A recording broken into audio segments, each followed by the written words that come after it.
Have you come to that situation in life? You think like you've discovered something, and at the end of it, you've not discovered anything.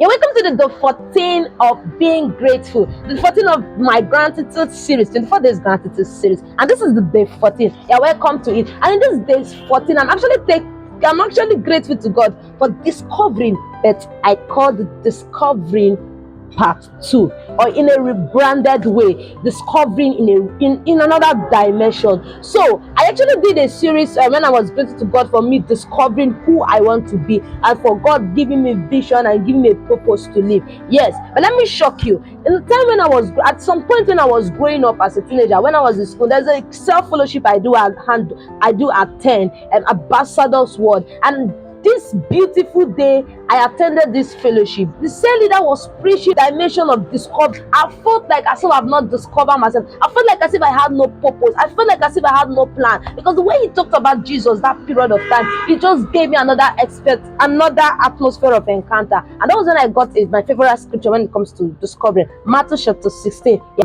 that's when Jesus asked the disciple, who do men say I am? That was when I got that scripture. And then that night, actually, when I was done with the home cell, I couldn't even eat. Yeah, I remember I couldn't even eat. I just packed my things in bag. I went for night class. I went to a place I do have my prayers, and I went there and I was under that place and I was crying. And all my prayer point was, Father, I want to know you.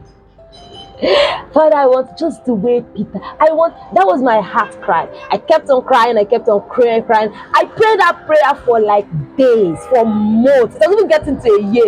Yeah, it was like as if God. It was like as if I was starting everything afresh. Yeah. Like I said, the thing I think I discovered in 2014 or 2015, it was nothing. I was starting everything afresh. My plans, my vision was cancelled. I didn't even know where to move again, and I was there in the altar. I was crying every day. So I'm grateful to God for that session. If that day hadn't come, I think it would have not kept that heart born of me knowing God the more. And if that heartburn was not on me knowing God the more, I think I wouldn't have discovered this dimension of myself, because it was that heart cry that actually birthed me to who am I today. Yeah, I'm grateful to God for discovering myself all afresh and for me being who I am today.